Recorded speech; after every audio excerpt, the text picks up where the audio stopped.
Marcus Ellery had exactly 60 seconds to stop his daughter from falling, but the man on the security screen wasn't him. It was the housekeeper, and she was deliberately refusing to catch her. "Don't grab me, Sophia," Lena said, gripping the edge of the sofa. "I can do it." Marcus leaned toward the monitor. Lena's knees shook. Her right hand slipped. Sophia stayed exactly where she was. "3 seconds, Sophia said. "Then reach for me." Lena released the sofa. She fell forward. Marcus shot out of his chair. The recording continued. Lena's hand struck the padded mat, and Sophia immediately knelt beside her. "Look at me," she said. "Did you hurt yourself?" Lena shook her head. "Then get back up." Marcus stared at the timestamp. 2:07 a.m. He checked the previous night. Then the night before that. The same room. The same woman. The same strange exercise. Sophia was secretly training his daughter. And Marcus had no idea why. He rewound the footage again, this time watching Lena's face instead of her legs. She wasn't afraid. She was smiling. That was the part Marcus couldn't explain. For 3 years, every specialist he hired had measured Lena's balance, muscle control, range of motion, and physical endurance. Marcus had paid for private clinics, custom equipment, and appointments that cost more than most families earned in a year. Yet his daughter had never smiled like this during therapy. Marcus opened another recording. Sophia entered Lena's room at 9:41 p.m. She carried a wooden spoon, 3 colored cards, and a small battery-powered music box. Marcus frowned. What is she doing? He watched Sophia place the cards across the carpet. Red means left, Sophia told Lena. Blue means right. Yellow means you choose. Lena pointed to yellow. Of course you picked yellow. Sophia laughed. Then she moved the music box across the room. Catch me if you can. Lena pushed herself upright. She moved 1 foot. Then another. Marcus reached for the volume control. He heard Lena laugh. He hadn't heard that laugh in months. Then the music stopped. Lena froze. Sophia looked toward the bedroom door. Someone had entered. Marcus recognized himself. He was walking past the room. He didn't stop. He didn't even look inside. Sophia watched him disappear. Then she looked back at Lena. Your dad is tired, she whispered. We'll show him another day. Marcus lowered himself into the chair. His security system had been designed to catch thieves, intruders, and anyone who violated the rules of his house. Instead, it had captured the one thing he had failed to notice. His daughter had been fighting for progress every night. And someone else had been there to witness it. Marcus called his security director before sunrise. Pull every recording from Lena's room for the last 6 weeks. Sir, that's thousands of hours. I know. Are you looking for something specific? Marcus looked back at the frozen image of Sophia kneeling beside Lena. Yes. He paused. I want to know how long I've been missing my own daughter's life. By noon, Marcus had an answer. Sophia had entered Lena's room 47 times after completing her normal duties. 47. She had never taken money. She had never requested a promotion. She had never mentioned the sessions to Marcus. Marcus ordered a background check. The report arrived that afternoon. Sophia Grant had once worked at a pediatric rehabilitation clinic. Not as a nurse. Not as a doctor. She had been a certified occupational therapy assistant. Marcus read the line twice. Then he found the strangest part. Sophia had left the profession voluntarily. No disciplinary record. No failed certification. No complaint. She had simply disappeared from the field. Marcus called her to his office. She arrived still wearing her work uniform. "You've been helping Lena." Sophia stopped. "Yes." "How long?" "About 6 weeks." "Why didn't you tell me?" "Because you didn't ask." Marcus stared at her. "I pay specialists to work with my daughter." "I know. I pay them very well." "I know that too." "Then why are you doing their job?" Sophia looked at the security monitor behind him. "I'm not doing their job." "Then what are you doing?" She took a breath. "I'm helping her want to try again." Marcus's jaw tightened. "You're not qualified to make that decision."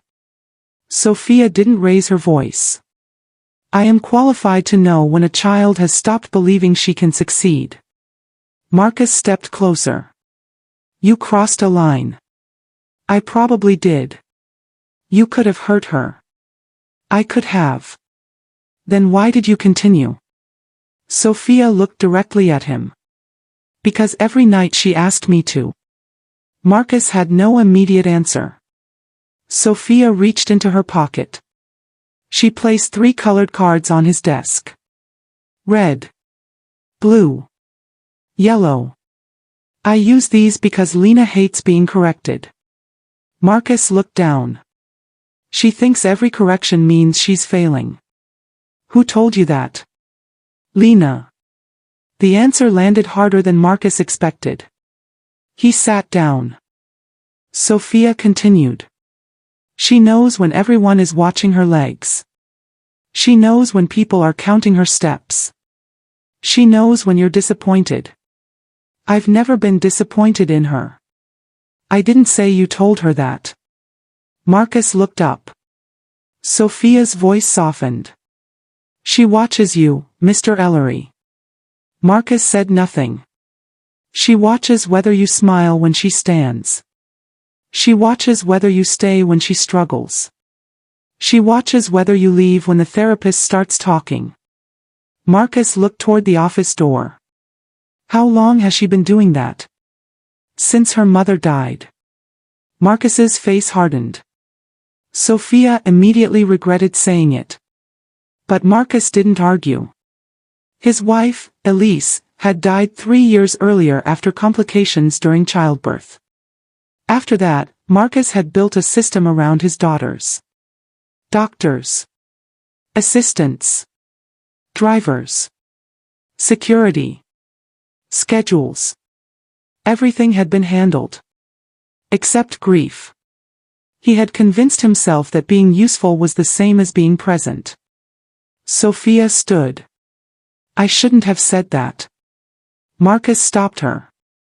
"No." She waited. "Don't apologize."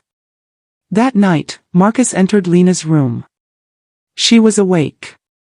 He sat beside the bed. "Can I stay?" Lena looked at him suspiciously. "You have work." "I know." "Then why are you here?" Marcus swallowed. "Because I want to watch." Lena shook her head. "No." Marcus froze. "Why not?" "Because you always watch from the door." He looked toward the hallway. Lena continued. "You don't stay."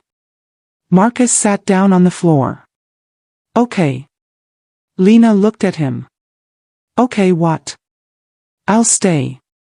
She waited. Marcus removed his phone from his pocket and placed it face down. "I won't check it." That was the first promise he kept. The next morning, Marcus canceled 3 meetings. Then 4. He sat through Lena's therapy. At first, he treated it like a board meeting. He asked about targets. He asked about measurements. He asked how many repetitions remained. Sophia finally stopped him. "She's not a quarterly report." Marcus looked at her. "What?" "You keep asking how many."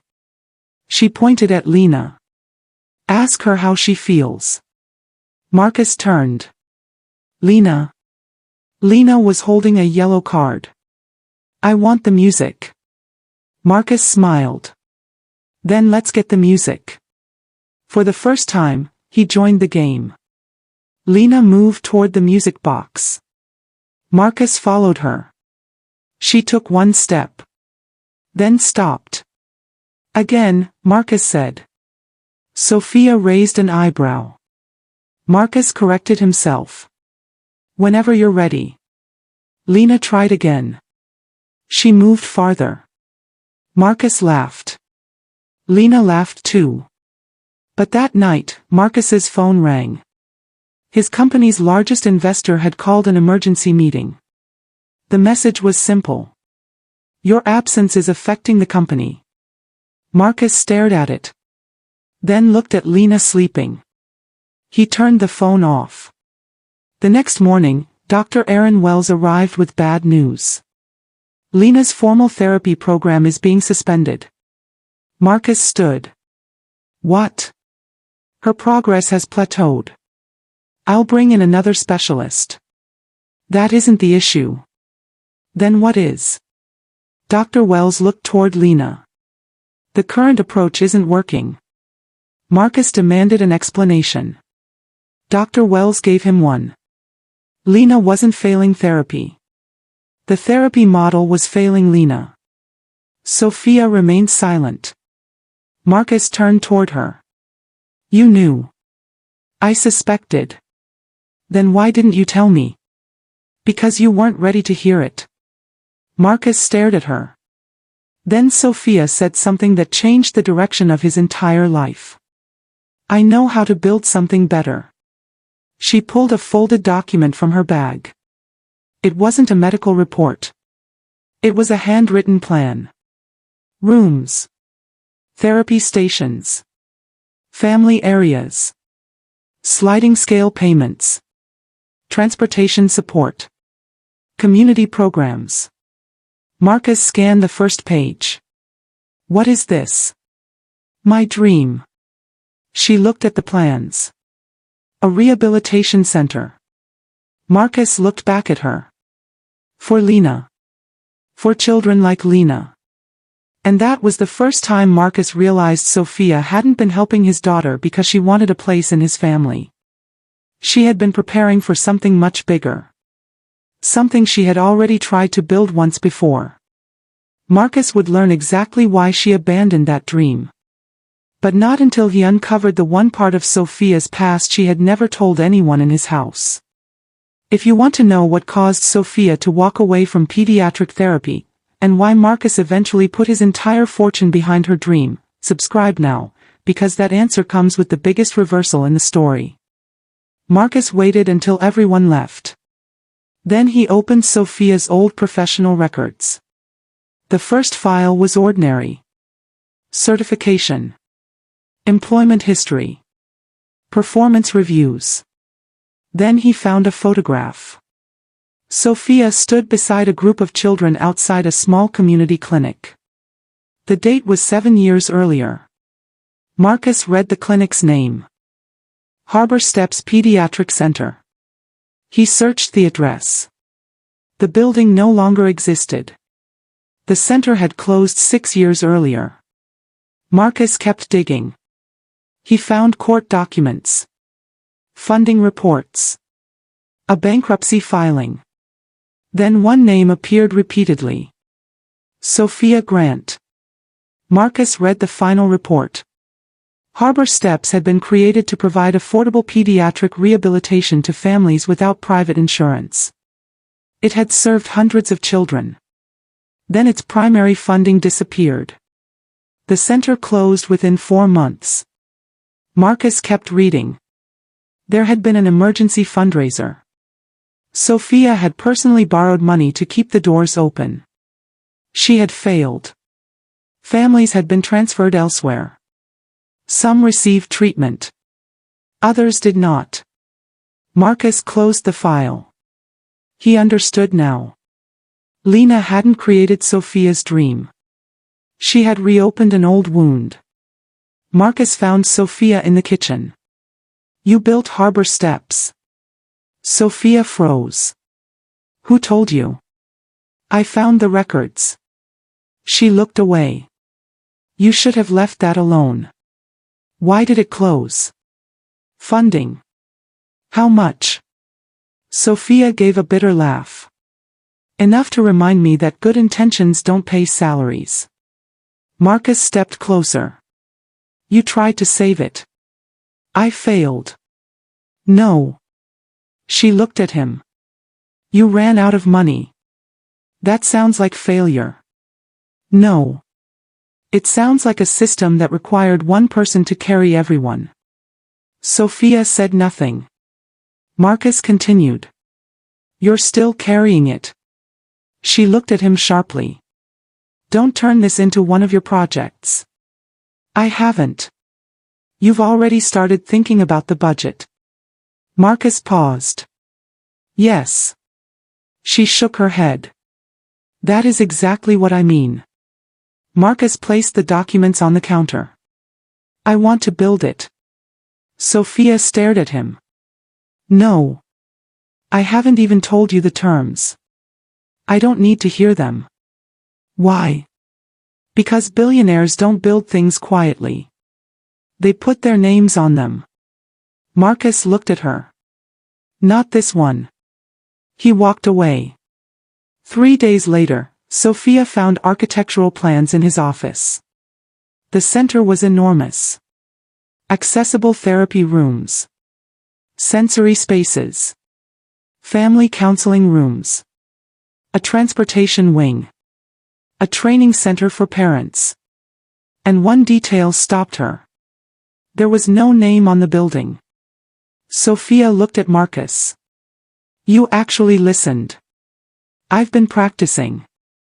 She almost smiled. Then she saw the budget. Her expression changed. This is too much. Marcus answered immediately. No. It'll cost millions. Yes. You don't know whether it'll work. I know. Then why? Marcus looked at the plans. Because you were right. Sophia waited. I thought money solved everything.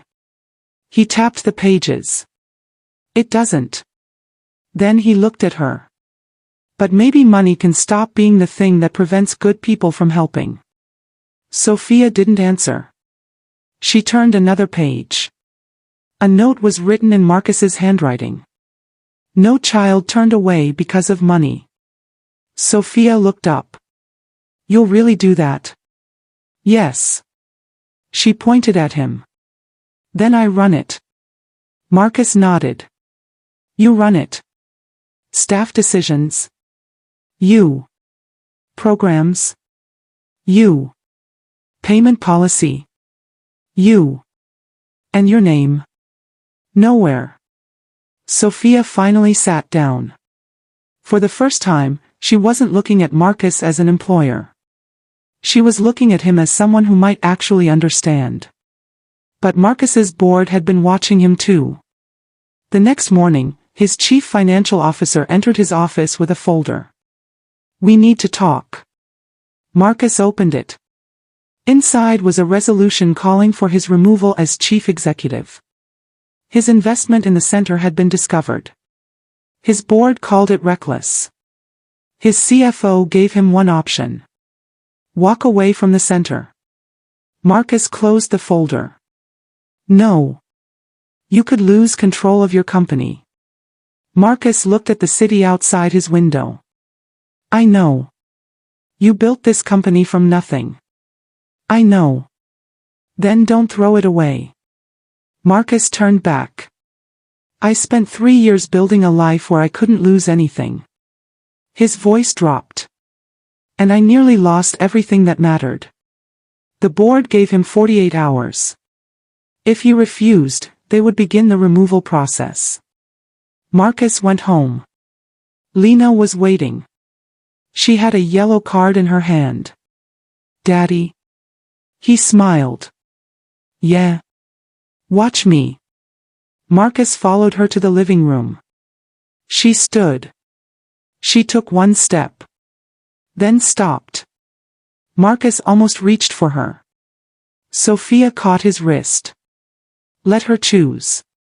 Lena looked at him. I'm okay. Marcus lowered his hand. Whenever you're ready. Lena tried again. She made it 3 steps. Then 4. She smiled. Marcus smiled back. But the next morning, everything collapsed. The bank financing for the rehabilitation center was frozen. Construction stopped. Workers were sent home. Sophia called Marcus. We lost the funding. I'll fix it. You can't. I can. No, Marcus. He heard the strain in her voice. This isn't your company. Marcus looked at the board resolution. For once, he understood. Sophia wasn't asking him to rescue her. She was asking him not to turn her dream into another thing controlled by his fear. Marcus made a decision. He stepped away from day-to-day leadership of his company. He placed the center under an independent charitable trust. The board could keep the company. They could keep his title. They could keep the stock. But they couldn't control what happened to the children inside those doors. Sophia heard the decision. You gave up your company. No. Marcus looked at Lena. I stopped letting it own me. The center reopened its construction site 2 weeks later. Lena's birthday arrived before the final wing was completed. Marcus had planned a small celebration. Lena had another plan. She wanted to walk across the unfinished therapy room. Everyone gathered. Sophia stood near the wall. Marcus knelt several feet away. No therapist counted. No stopwatch started. No camera recorded. Lena stood. Her legs shook. Marcus didn't move. She took 1 step. Then another. Her foot landed unevenly. She recovered. Sophia covered her mouth. Lena took another. Then another. Marcus whispered. That's it. Lena reached him. He caught her only after she chose to fall into his arms. She laughed. Marcus held her. You did it. Lena shook her head. We did. Marcus closed his eyes. Months earlier, he had watched her first step through a security monitor. Now there was no screen between them. The center opened 3 weeks later. Sophia became its director. The first families arrived before sunrise. One mother stood at the entrance holding her son's hand. She looked at the sign. Open Door Children's Center. She started crying. Sophia walked toward her. You're in the right place. The mother whispered. I thought we couldn't afford this. Sophia smiled. You don't have to. Across the lobby, Marcus watched. Then Lena pulled his sleeve. Daddy. He looked down. What? Come see. Marcus followed her. He didn't ask what she wanted to show him. He simply followed. That evening, Marcus returned to the security room. The old recording was still there. Lena's first step. Sophia's encouragement. Marcus standing outside the room. He watched for 5 seconds. Then he turned the monitor off. Downstairs, he heard laughter. He walked toward it. The cameras stayed behind. The company eventually recovered under new leadership. The center expanded. Sophia opened 2 more locations. Lena continued therapy. She still had difficult days. She still needed help. But nobody measured her worth by how far she could walk. Marcus never became less ambitious. He simply changed what ambition meant. He stopped asking how much something was worth. He started asking who it could help. And every year, the center funded treatment for families who had once been forced to choose between rent and rehabilitation. Marcus never put his name on the building. He didn't need to. His daughter had already given him a better legacy. One night, Lena found him in the kitchen. "Daddy?" "Yeah. Are you working?" Marcus looked at the untouched laptop on the counter. "No." She smiled. "Good." She reached for his hand. "Come play." Marcus took it. "Lead the way." If this story reminded you that success means more when it gives someone else a chance, subscribe. There's another story coming where one unexpected act of kindness changes an entire family.